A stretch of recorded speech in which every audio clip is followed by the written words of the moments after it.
Bom dia, meus queridos! Estamos começando com mais um programa Status aqui na TV Alpha Channel para vocês. Gente, hoje o meu coração tá um pouquinho diferente, porque é a primeira vez que eu tô gravando sem a Mini Rios, mas o verdadeiro amor nunca sai de cena, né? Eu quero agradecer a vocês por todo o carinho que eu recebi, por todas as mensagens de amor que eu recebi de vocês, né, quanto a Mini. Muito obrigada. Foi muito importante para mim esse momento de vocês estarem me dando todo esse apoio, tá? Agora vamos falar de uma coisa bacana, que é para isso que a gente está aqui. Hoje recebemos o nome que marcou o futebol brasileiro com talento, disciplina e muita história dentro dos gramados. Ex-goleiro do Palmeiras, com uma história de destaque no Brasil e na Europa, eu vou receber o Gilmar. Ele também transforma vidas do esporte com o Instituto Agarrando a Chance. Então, seja muito bem-vindo, Gilmar.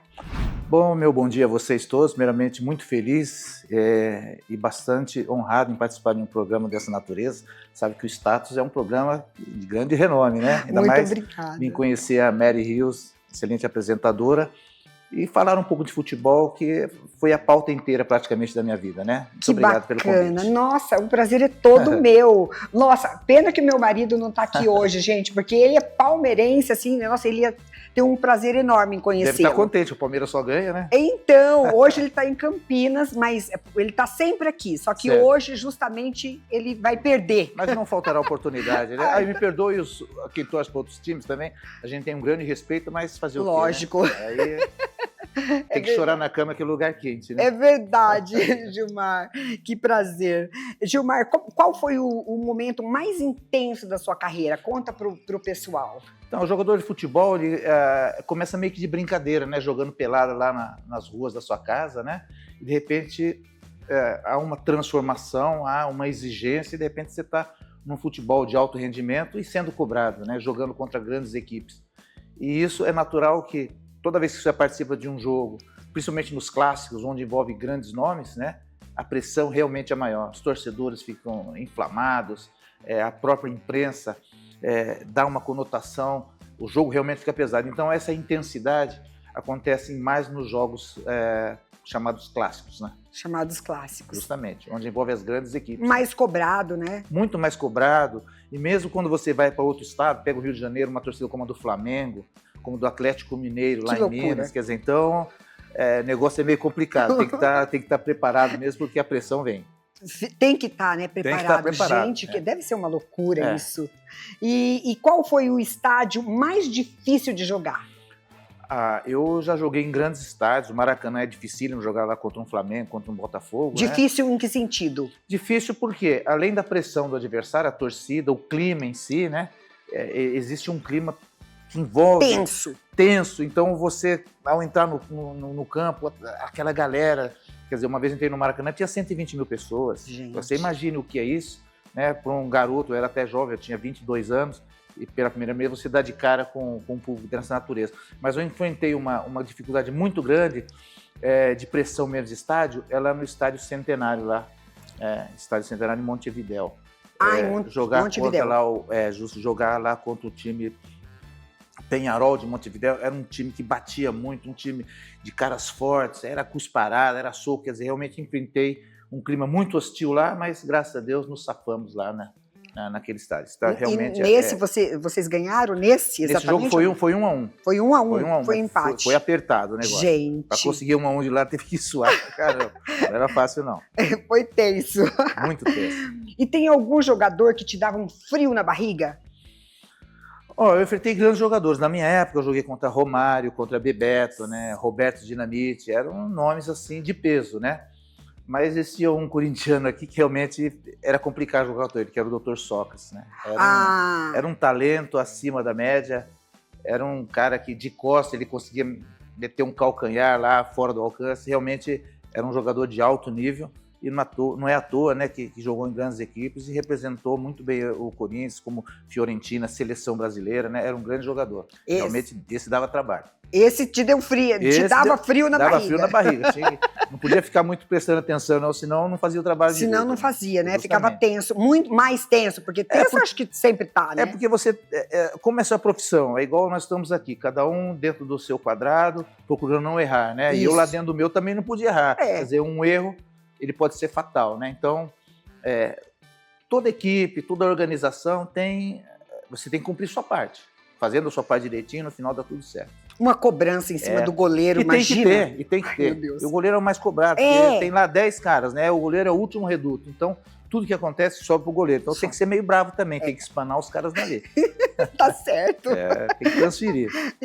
E o goleiro, ele nasce pronto ou você aprende na pressão? Como que é isso? Assim, acho que todos nós temos o talento, nós viemos ao mundo com um tipo de talento. E esse talento, ele tem que ser desenvolvido, né? Então, a partir do momento que você foi descoberto lá atrás, com 13, 14 anos, que você seria um goleiro e que você vai para as categorias de base, lá existem os professores, os treinadores, que eles vão te dando aquele empurrãozinho, vão mostrando o caminho e você vai tentando, de alguma forma, fazer a lição de casa para ver se evolui. Quando existe a evolução, aí sim você se torna um goleiro. Caso contrário, mesmo lá na base, né, às vezes muitos sonhos são abortados porque às vezes tem vontade, mas o talento não vem, tem o fator sorte, o fator disciplina, são vários fatores que fazem com que você atinja, né, o futebol de alto rendimento.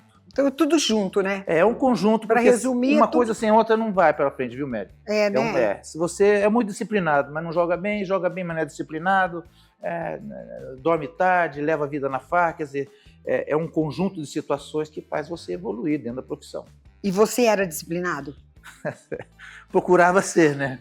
Na medida do possível, acho que o jogador, quando ele entra numa equipe igual do Palmeiras, que existe uma cobrança muito intensa, você procura ser disciplinado, né? Sim. Dá uma pisada na bola de vez em quando, até porque o jovem, o jovem tem essa característica, né? Ele gosta de festa, né? Gosta de festa. Porque todo jovenzinho também, né? E é normal isso, né? É. Mas ele pode ir para as festas desde que aquilo não interfira no andamento das coisas dentro de um clube. Sim, perfeito. E você era mais emoção ou razão dentro ali do campo? Ó, eu vou falar para você, eu era bastante emoção.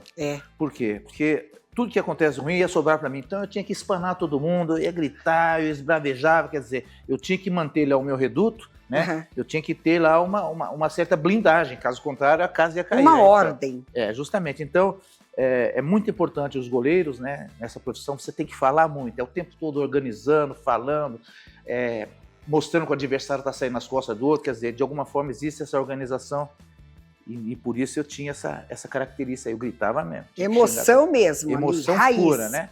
E a razão, você não pode deixar de lado, porque você tem que manter tranquilo para que, mesmo gritando, você tem que manter ali sua calma, sua serenidade. E você já entrou no campo machucado emocionalmente? É uma pergunta bem pessoal. Ah, sim.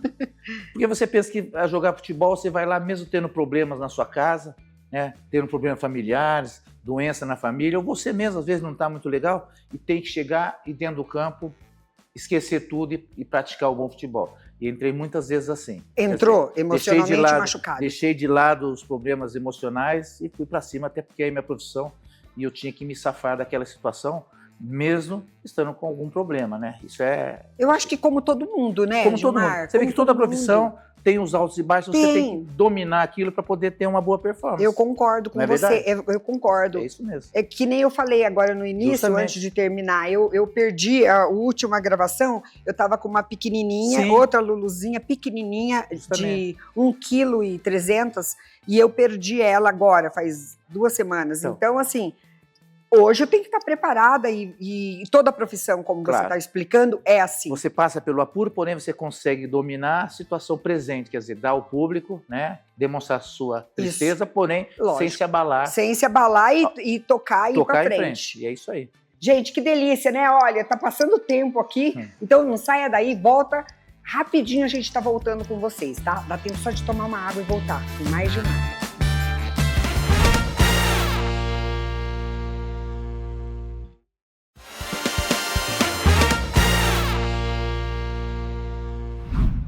Estamos de volta com o programa Status aqui na TV Alpha Channel para você, com Gilmar, e ele vai falar agora o que ninguém imagina sobre a vida de um goleiro.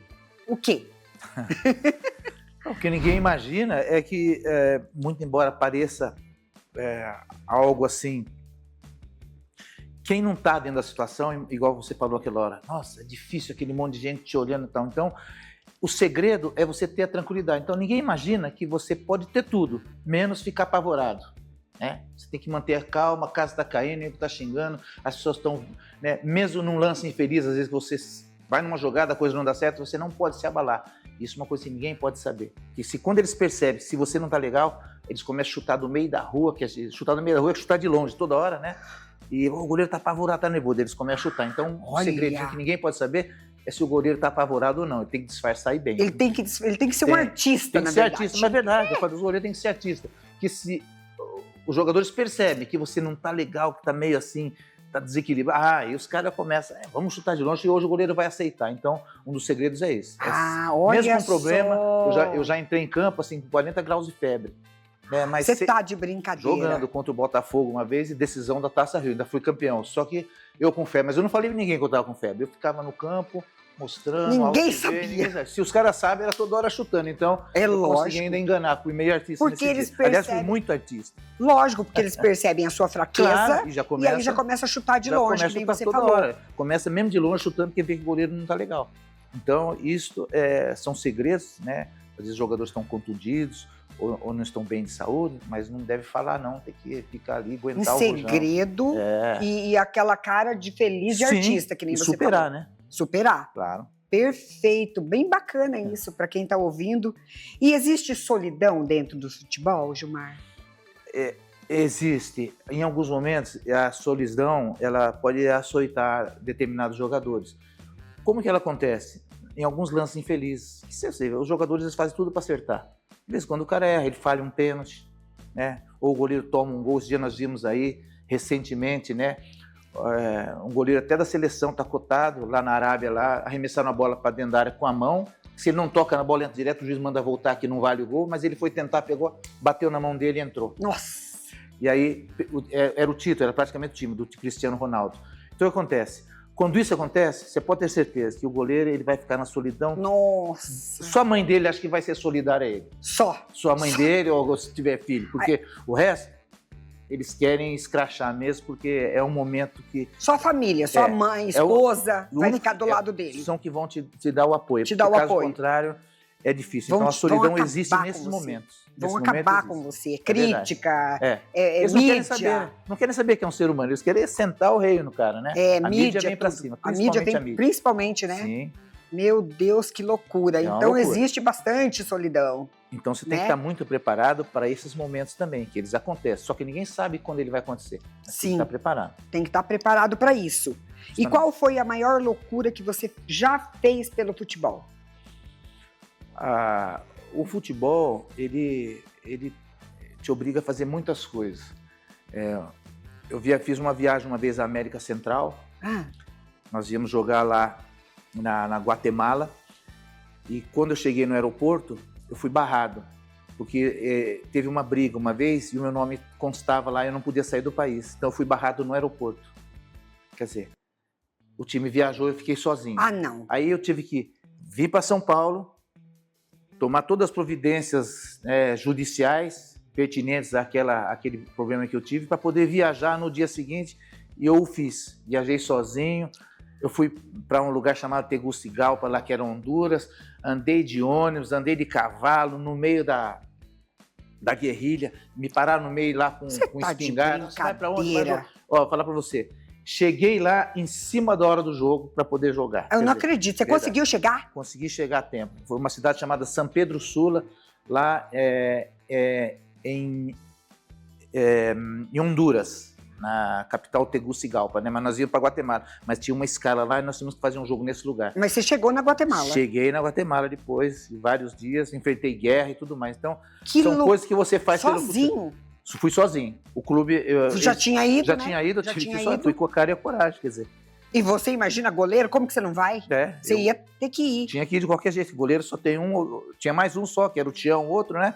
Mas se quem tem dois não tem um, quem tem um não tem nenhum. É verdade. Então, a realmente, responsabilidade, foi uma você loucura. falou, eu chego. Fui para América, desci na América, peguei outro avião lá para Honduras, peguei um ônibus lá, com um nome até engraçado, Qual? né? É o diminutivo de buço, né? Aquilo, vamos pegar lá a buceta ali para poder viajar. Eu falei, pô, posso pegar? Entrei na buceta e fui embora. Né? Ué, mas era o nome lá. É o nome, igual na nome, Argentina. é claro. Na Argentina é concha, se não me engano. Concha. É concha. O meu colega pediu uma concha grande lá na Argentina também? pro jantar. Todo mundo começou a dar risada. Não é? Falei, senhor, me tem uma concha, eu quero uma concha grande. Mas o que é isso aqui? É. Ele queria pegar o feijão lá. Isso. Então, tem os desculpe nomes. aí falar essas coisas, mas vou fazer o quê? É a realidade. É a realidade de outro idioma. O que a gente vai fazer? Não podemos fazer nada. Não podemos fazer então, nada. nesse dia, até nisso aí eu andei para poder chegar. Até nisso ele andou. Eu tive que andar para poder chegar a tempo lá do jogo. Ai, gente, que ótimo, muito bacana isso. E você acha que essa foi a maior pressão que você viveu também ou teve outras? Não, eu vivi outras. Qual que foi a maior que você considera? Eu vivi uma pressão muito grande uma vez num campeonato brasileiro lá na Ilha dos Aflitos, lá em Recife contra o Sporting. Que começou um jogo e nós estávamos perdendo o jogo. E aí eu estava com pressa. E a bola, o Gandula estava demorando. Eu fui pegar a bola da mão dele, eu dei um empurrão no Gandula e ele caiu. Ah, meu Deus. Aí os caras falaram assim, ó, você vai ver quando acabar, nós vamos te pegar. Eu falei, eles vão pegar nada, que isso? Você vai ver. E tá acabando o jogo, eu tô vendo que tá engrossando todo mundo atrás do gol. Eu tô olhando assim, tô vendo aquele galera. Aglomeração. Eu falei, pô, caramba, a hora que o juiz apitou o final do jogo, veio... eu corri. Eu nunca corri tanto na minha vida. Pra onde você foi? Eu corri igual louco, eu corri e não tinha lugar. Aí eu vi um túnel assim, era o túnel pra subir pro campo. Aí eu dei um pulo, tinha um cara cair em cima dele, saí rolando assim, consegui escapar. Mas senão eu ia tomar um cacete lá dentro do campo. Com muita gente? Aquela briga de campo é infernal. Então, realmente, nesse dia eu tive que correr. E ainda nós perdemos o jogo, hein? Nós perdemos o jogo de 2 a 0. Mas por que eles queriam te pegar? Porque eu empurrei o Gandula. Por causa disso? Eles foram solidários ao Gandula. Realmente eu fui pegar a bola, dar essa bola aqui, porque os Gandulas da casa, quando você está perdendo o jogo, o time visitante, eles somem e escondem as bolas. Olha. Então você fica procurando as bolas para repor o que você quer. E o Gandula segurando a bola. Eu peguei, tirei a bola. Você empurrou e ele caiu. E aí foram solidários, veio um monte de Gandula, roupeiro, todo mundo correndo atrás de mim lá. Não corri tanto. Você conseguiu. Consegui me safar. Saí ileso. Que bom! Ai, gente. E o que mais mudou no futebol, de antigamente para hoje, falta 1 minuto para a gente acabar esse bloco, certo, mas dá tempo de você falar. Então, o futebol, ao longo de sua existência, desde quando o Charles Miller trouxe o futebol para cá, né, da Inglaterra, e ensinou como que todo mundo deveria jogar, a grande mudança foi a mudança das regras. Eles foram mudando as regras através do tempo para que o futebol ficasse mais dinâmico. Então, as mudanças vieram acontecendo ao longo do tempo. Primeiro, o goleiro não podia atrasar, o goleiro pegar com a mão, agora tem que jogar com os pés. Então, os goleiros obrigaram a trabalhar com os pés, né? Você vê que agora quase não tem os gandulas, as bolas ficam nos potes na beira do campo para evitar esse problema aí que os gandulas escondiam as bolas. Escondiam as bolas. Então, você está perdendo, cadê os gandulas? Sumia todo mundo. Então, o que mais aconteceu de marcante foram nas regras e o futebol ficou bem mais dinâmico, né? Antigamente só podiam 2 substituições, hoje eles fazem 7 substituições. Então, tudo isso para dar uma dinâmica para o futebol não ficar aquela coisa parada. Mudou bastante, Mudou bastante. Né? Para melhor, hein? Para melhor. Até porque ganham mais hoje jogando futebol, né? É verdade. Então, em todos os sentidos mudou, né? Em todos os sentidos. Gente, tá muito delícia esse papo com o Gilmar. Então não saia daí, toma um cafezinho e volta correndo para mais status para vocês.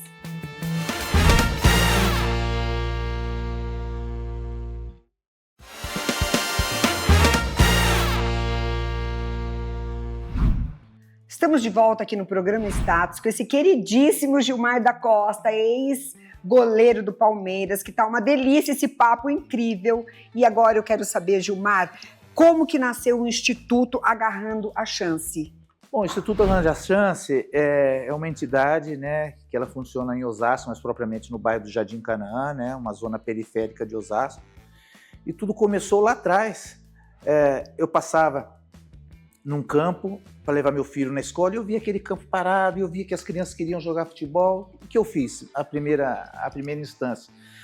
Comprei umas bolas, uns coletes e comecei ali a dar aula para as crianças. E começou a aparecer um Criança. fluxo enorme. Todo mundo, quem não quer jogar futebol, né? E aí começou aquele fluxo de criança enorme e eu comecei a ter trabalho. Porque eu falei, poxa, né? São muitas crianças, eu estou sozinho. Eu apitava, dava treino, levava o colete e tal. Aí apareceu um amigo, depois apareceu um outro amigo, sempre querendo ajudar. E aquilo foi tomando uma proporção, né? E ao longo do tempo nós tivemos que procurar uma outra sede, um outro campo, enfim.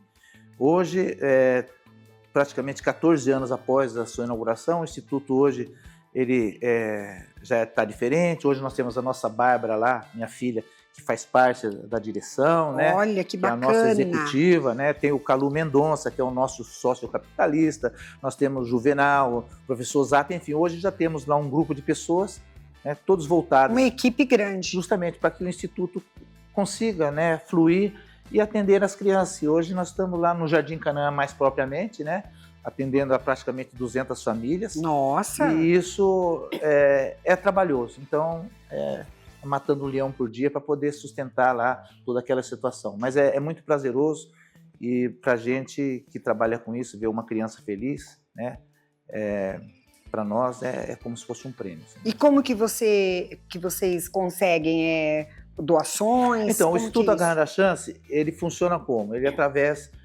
do CMDCA, que é um órgão do Conselho Municipal de Direito da Criança, do Menor e do Adolescente. Tá. Ele funciona em Osasco, né? E mediante a aprovação desse conselho, eles fazem um depósito anual e esse depósito ele é diluído entre os professores, aquelas pessoas que trabalham, e justamente também para poder comprar ali material, bolas, campanha do agasalho, né? Frutas, manter as crianças de alguma forma durante o ano. Nossa. Com essas, no mínimo, né, com essa atenção voltada para que eles possam ir lá jogar o futebolzinho deles de manhã e à tarde, durante a semana inteira. Que E, bom. eventualmente, temos as ações. Campanha do agasalho, agora recentemente tivemos a Páscoa Solidária, Sim, a no final Páscoa. do ano tem o Natal. E funciona desse jeito. Funciona assim. Então, outra pessoa a ser contratada é minha filha, que eu trouxe ela agora, a Bárbara, para organizar essa situação aí. Que legal, que bacana. Ajuda muita gente, muitas crianças. E é tão importante para eles, né? Também, até porque, assim, nós contamos lá com crianças autistas, nós temos filhos de mãe solo, né? Nós temos filhos de presidiários, então a gente se torna, de alguma forma, responsáveis por essa situação que sim. envolve essas crianças. Né, que mesmo? bacana. Então, e o que mais te emociona nesse projeto? O que mais me emociona é ver uma criança chegar lá, né, e os olhos delas até brilham, né, quando você tem alguns dias que nós vamos lá e a gente oferece lanche para eles, né, um suco, né, um refrigerante ou uma fruta. Então, a alegria com que eles vão para lá, sabendo que, né, vão treinar um pouquinho e vão receber algo que de repente muitas vezes nem tem em casa, né? Nossa! Então, isso que outra realidade, hein, Gilmar? É outra realidade, porque o mundo do jeito que está, as pessoas não atentam para essa realidade. Não. Nós que temos tudo tão fácil, Isso. né, a gente não consegue mensurar essa dificuldade. E quando você vê uma criança que simplesmente te dá um sorriso por ter recebido ali um café da manhã, uma fruta, realmente é de cortar o coração, mas a gente é forte e vai em frente e eles também dão a volta por cima. E as crianças lá são guerreiras. Eu sempre falo que lá é criança raiz mesmo, não é Nutella não. Não é Nutella não. Criança ela aguenta o rojão lá. É mesmo, né? Verdade. Porque hoje tá complicado esse criança Nutella, meu Deus. Então lá os meninos realmente nós damos toda a atenção. Agradecer também ao pastor Gilmar, que é o senhor que está no momento lá. Tem o mesmo nome, mas eu não sou pastor não, pastor é ele, né? E realmente ele cuida também daquilo, é uma pessoa, é um homem de Deus. Ele está lá, além de ministrar as aulas, ele tem um diálogo muito bom com as crianças e consegue manter em harmonia lá. Que lindo, toda aquela criançada. Realmente é um homem de Deus. Que bacana, que bacana. E o esporte realmente muda destinos, então? O esporte muda destinos, porque o que acontece?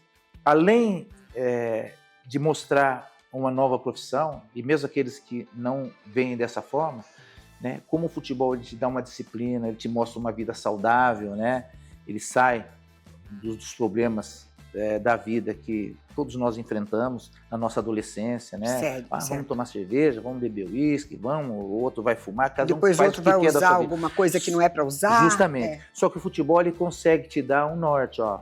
Você vai por aqui, que esse é o caminho correto. Se você quiser se perder, beleza. Então, graças a Deus, nós salvamos muitas crianças, né, com esse projeto. E eu acho que o fator principal do esporte é mostrar o lado saudável da vida e as crianças terem essa opção, além daquela que eles têm no dia a dia lá onde eles moram. Concordo com você. Muito importante para eles, né? Você deve ter muita ideia disso. Muita gente não tem essa ideia, mas realmente funciona, né? Funciona, porque você age numa área bem problemática, né? Sim. Crianças que às vezes com certas limitações. E de repente você vem e mostra um caminho. O futebol tem disciplina. Exatamente, então, que é o que você ensina além do futebol. Eu ia perguntar exatamente isso. Isso mesmo, porque às vezes, até na própria casa, mesmo com os pais trabalhando, não tem aquela sequência. Então lá eles treinam tipo 2 vezes por semana, pelo menos 2 vezes por semana, a gente consegue mostrar a eles, né, uma disciplina, um caminho a ser seguido, né, se vai seguir ou não, mas nós mostramos pelo menos o caminho a ser seguido. Então, além do futebol, você também ensina isso. Justamente, é um pouco de psicologia, né? A gente se torna psicólogo, amigo, um pouco médico. Chega um pouco lá com uma pai, dorzinha, né? Porque justamente. Não deixa de ser. Com uma dorzinha, outro chega meio com dor de barriga, outro vim correndo, professor, acabei de comer agora, outro eu vim correndo, mas eu não comi nada. Então, são várias situações e a gente está ali como se fosse um pai de todos eles, né? Eu falo para você, Vimério, eu nunca tinha feito esse trabalho e confesso que eu comecei a fazer e não abro mais mão disso. É mesmo? Sabe? Que lindo, você se apaixonou. Então, nunca fui muito assim, eu sempre fui meio, mas hoje eu vejo a coisa dessa forma. Que lindo ajudar, isso. Eu ajudo, mas sim. É muito bonito isso, Gilmar. Ajudamos. E hoje o mundo precisa disso. E o mundo está precisando, né? Então, não tira pedaço de ninguém você ajudar o seu próximo. Né? Faz quantos anos que você está nesse projeto? Esse projeto ele existe há, mais ou menos, foi em 2012, então 14 anos. 14 anos já? Para 14 anos, entre altos e baixos, né? Entre acertos com o CMDCA ou fora. Há alguns anos nós não tivemos a receita, mas mesmo assim tocamos em frente, que lá não pode parar. Com receita ou sem receita, os amigos ajudam. Vem, né, alguns... vamos lá, Gilmar, eu te ajudo, não tem isso e aquilo. E a gente sempre vai tocando, né? Agora, graças a Deus, nesse momento, nós tivemos lá o aporte por parte do CMDCA, então esse ano nós estamos um pouquinho mais tranquilos. Que legal, parabéns. Obrigado. E qual o legado que você quer deixar? O que eu quero deixar de legado é que as pessoas que, de repente, enxerguem nesse projeto uma boa perspectiva, né, que venham se unir a nós, nos ajudar, caminhar juntos, né, porque você ajudando o próximo dessa forma, com certeza, né, você terá, sim, algumas recompensas na vida, porque acho que quando você ajuda os mais necessitados, com certeza o Criador lá em cima vai te estender a mão também, não vai deixar nunca faltar nada.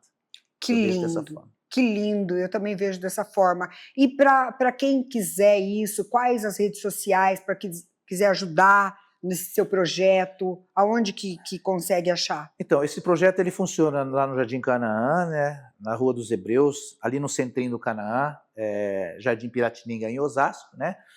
E é Instituto Agarrando a Chance. Nas redes sociais você vai encontrar lá, existe uma maneira de entrar em contato e sejam bem-vindos. Estaremos sempre à disposição a atender a todos, né? De vez em quando nós realizamos eventos lá, a Bárbara sempre comanda esse lado. A Bárbara depois também conversa com você e também vai deixar aí as redes sociais dela. Que perfeito. Hoje é o nosso CEO. CEO hoje isso é maravilhoso. E a gente coloca no rodapé também, viu? Isso aí. Do programa. Gente, vocês vão muito ver bacana. Tudo aí. E esse seu programa, né, através do programa Status, que hoje em dia a gente sabe do reconhecimento e da visibilidade que ele proporciona, né?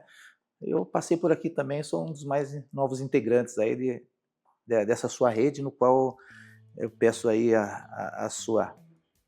aos seus fãs, né, que você tem bastante fã, hein?